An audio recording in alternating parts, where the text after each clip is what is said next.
Michael, they're also going to say more than a few words here when you're finished. So this is, as you know, the Schindler factory. It's pretty new, the museum. When we first came here, it was as it was filmed, and you could walk up the stairs where the woman goes when she looks up the stairs and she sees it in the film.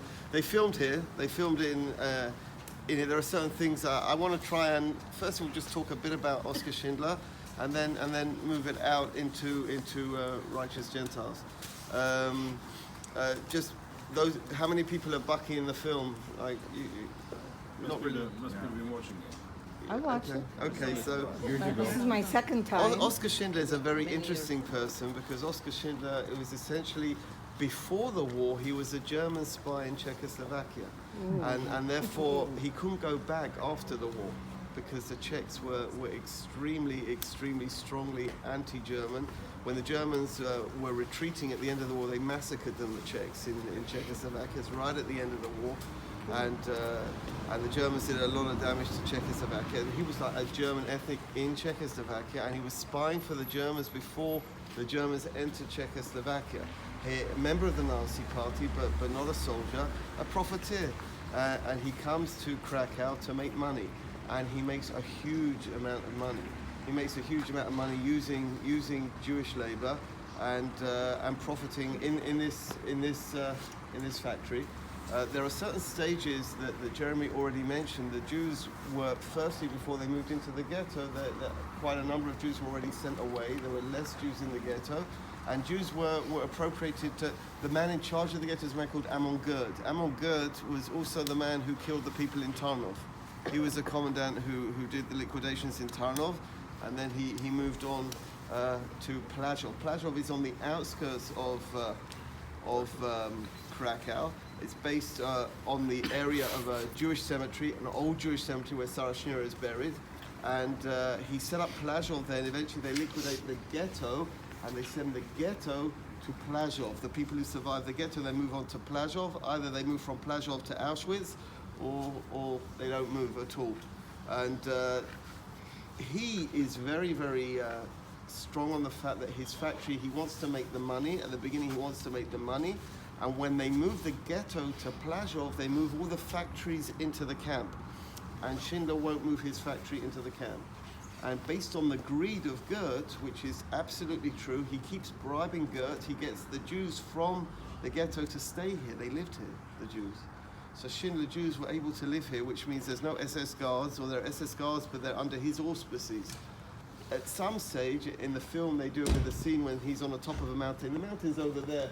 I'm not sure that's when it happened. Something certainly changed Schindler, and he saw that there's more to life than making money, and something terrible was happening here.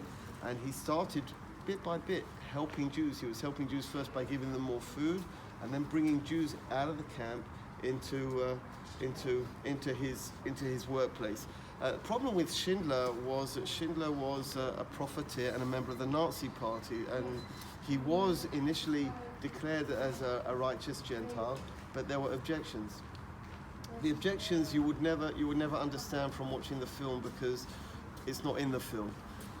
You see, at the end of the film, I'll just tell you, well, you know what happens at the end, I'm sorry I'm spoiling it, but at the end of the film, there's this beautiful scene where Itzhak Stern writes a list and Schindler says this is a holy list, and it didn't happen that way. Well, exactly, there is a policeman in the film called Goldberg.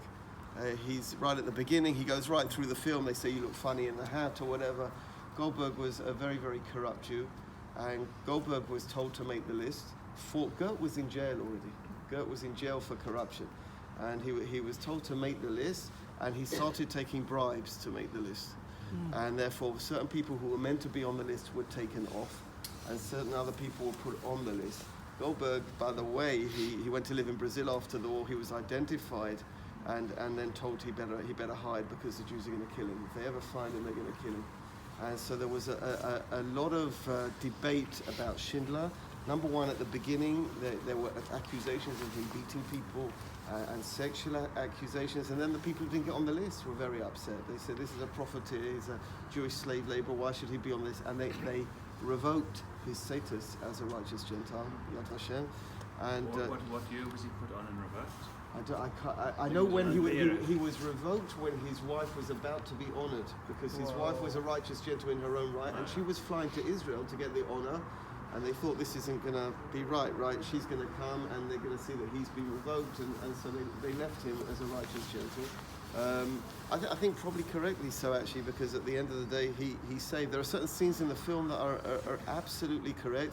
I have to add a name. I feel that I have to add a name that Spielberg, rightly so, he made one Jewish hero, which was Itzhak Stern, but there was another Jewish hero called Bankier, who was working together with Itzhak Stern. I think it just complicates the story when you add too many people on. But Schindler did. There's a scene there where there are Jews putting on a train and they are dehydrating, and he gets hold of a hose and he washes the hose, and it's a totally true story. He actually did that. He brought hoses and he poured water into the carriages, and he did that. And also, it's also true that the women on the Schindler train that was leaving here to go to Brunelitz, they were sent to Auschwitz by accident, and he did get them out of Auschwitz, but he didn't go to Auschwitz. He sent a very pretty woman to Auschwitz. He didn't go to Auschwitz. He sent a beautiful secretary there, and she did whatever she had to do. The women were there for 3 months, and women died there. They didn't just go there for a day and come back. They were there for 3 months, and there were women who died there. But he did bring them to Brunitz. He saved a lot of other people in Brunitz as well, and his wife did a lot of big things. After the war, quite incredible. It's something that I inferred to the other day in a different context. But there's a scene at the beginning of the film where he's sitting with his wife, who's come to visit him in some bar or nightclub, and he says, I never knew I needed one thing in my life to make a difference, and she says, what? And he says, war. And the fact is that after the war, he was a disaster. Any money he invested went down the drain. He couldn't keep his hands off women. In fact, absolutely absurdly, he went to live in the Argentine with his wife, and on the plane with his wife to the Argentine, his mistress was on the plane with them. The three of them went together, so his marriage didn't really work. And even though his wife is at the end of the film, and I think she was loyal to him all of her life, his marriage broke down. He lost a lot of his money, if not everything, and was actually kept by the Jews. The Schindler Jews, they kept him for the rest of his life. He spent 6 months of the year in Israel and 6 months of the year in Germany. In Germany, when people identified him, they used to shout at him. They used to call him names. Like Jew Saver or whatever, and the Schindler Jews, and he's buried on Har Zion, right? I took my girls there once. I took them to. People drive past it every day. They don't realise that opposite the car park at Har Zion. There's a poster that says it. Well, you would know, right? But you wouldn't know if you didn't know, right? If you see the end of the film, you realise it's Har Zion. That's where he's buried there. The stones are still there, like in the film. I've been in there. I've got the number of the person who runs the cemetery, the Arab there, because sometimes it's closed in the afternoons. So that's the man. I think at the end of the day, he flew in the face. He was arrested. He wasn't arrested for kissing the Jewish girl. He was arrested for money reasons, for corruption. He got his way out. It wasn't kissing a Jewish girl, as far as I'm aware. He was taken by the Gestapo, was in jail for a few days, and he did suffer, and he risked his life in an incredible way. So it moves us on. I think, I'm in awe of when we come here and we try and put the Poles like into a picture. So one thing I always say to my students is, I can't be angry with a Polish person who won't take in a Jewish family. I don't know that I would have done that. What are you expecting of people, that they've got little kids in their house and they should take in Jews and they should risk their whole family? I don't know. It's a big dilemma. You have to be. You really have to be righteous to do that. I didn't expect anyone to do that. I didn't expect, however, people to hand Jews over for a bottle of vodka or for a couple of zlotys and sell Jews. They used to notice Jews in the street, go up to Jews and say, "You give us money or we hand you over." And they terrorized Jews for money, and and they took our property as well, which is a big deal. But these kind of acts, and we have so many different righteous Gentiles who did such incredible things that they're beyond belief, because at any given time, I suppose he was a bit happy-go-lucky guy, but he was playing with death every day, if ever they. But they realized, I think they knew what he was doing, but they wanted the money. They wanted the money. I just want to mention two other people, by the by. we will go round as we finish here. We're gonna see a pharmacy on the corner of the ghetto, which is again a scene that Spielberg does give. I think he did incredible work, Spielberg. I know, you know, the poetic license has to be in that, and the story is essentially a true story. Bits and bobs here, you know, that scene at the end. I mean, it's a shame to lose the scene, right? It just never happened. But it's but whatever. At the end of the ghetto, there is a pharmacy which still stands today, and there's a museum there today, which belonged to a pharmacist called Pankiewicz, and he's a non-Jew. In the film, they show this man, you know, holding a woman during the liquidation, and they shoot the woman, and they say, and Pankiewicz was the most incredible man. I think it was in the interest of the Germans that there be some kind of drugstore on the corner of the ghetto, so that somehow there wouldn't be total disease in the ghetto. But the man saved people. People hid in his pharmacy during selections. They hid there. They hid in the back. They hid in the front. And he saved so many Jews. And I feel like in awe of people. You know, that you put in a situation, and like I said the other day, when we were looking at those pictures, you have no idea what you would do. Just have no idea what you would do, and I think most people would just try and get through the war with their family, you know, that's it, you know. I'm not going to start dealing with this one and dealing with that one and getting involved, keep my head down. It's not like the Poles are loved by the Germans either, and Pankiewicz mamash risked his life. I want to mention, because Rav Perez reminded me of this man. There's another man that one of you mentioned when we were looking at the pictures. He wasn't in the picture. His name was Sir Nicholas Winton. Again, incredible. You know, I know the person who mentioned it, he was a baptized Jew. I don't know whether that's been proven, but when I gave I gave a talk about it in South Africa. So someone came up to me afterwards.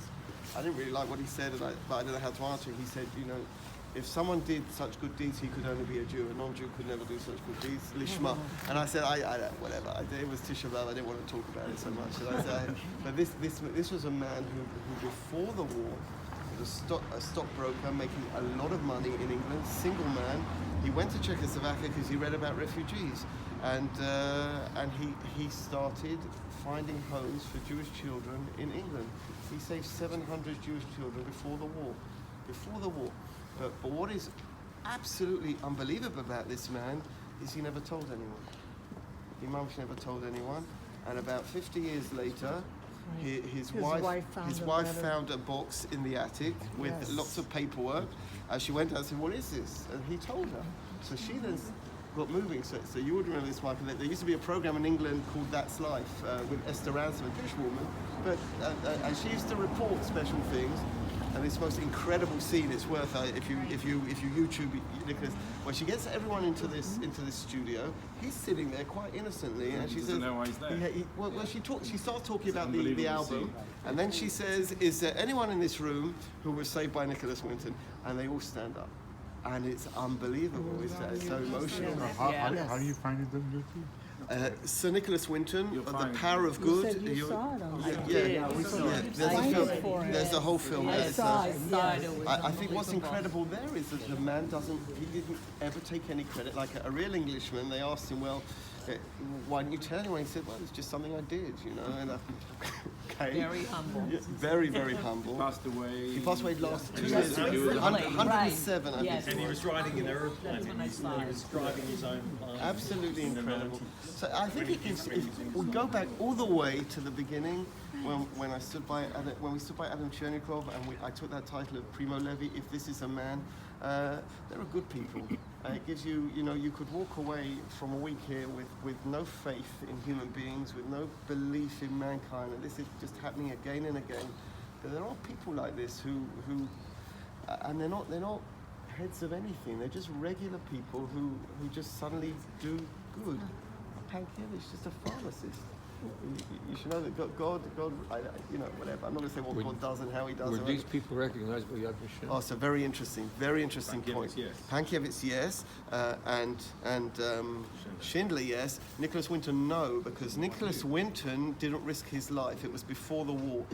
Yad Vashem have very, very strict criteria. Two things: risking your life and not profiting. There are three other things that doesn't make. So it's a kind of inverted Chilul Hashem, because almost every country in the world that had anything to do with Nicholas Winton recognized him and honored him. New York, Czechoslovakia. He was knighted by the Queen. Nothing from Yad Vashem because he doesn't fit the criteria. But they have their reasons for the various criteria that they do. But I think it gives us Pankiewicz, just to finish with Pankiewicz. So the day he died, there was a yeshiva group walking past his pharmacy, and there was a sign that he died, and there was where there were funeral details. And I think Rav Benny Kalmerson from Otniel, the Rosh Yeshiva there, he took the group to the funeral. Wow. So it worked out that there was a whole group of yeshiva boys at Plankiewicz's funeral, which is very, very How long apt. ago that was it? About 7 or 8 years ago. They haven't. They just haven't been passing by. It was a little museum. And he went. Just tell you, in the books you have, you'll see there's a page of righteous Gentiles. It's actually been updated. There are over 21,000 righteous Gentiles that received the award as righteous Gentile throughout Europe. Okay, of which about 6,000 in Poland.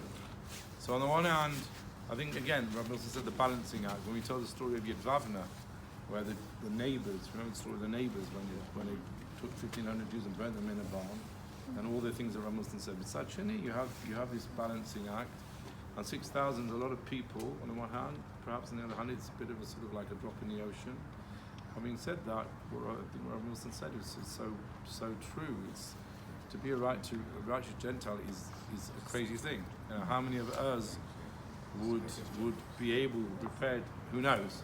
Absolutely. But it's certainly an incredibly incredible act of gvura and kindness and chesed to do such a thing. Okay, we're going to move on. We're a little bit.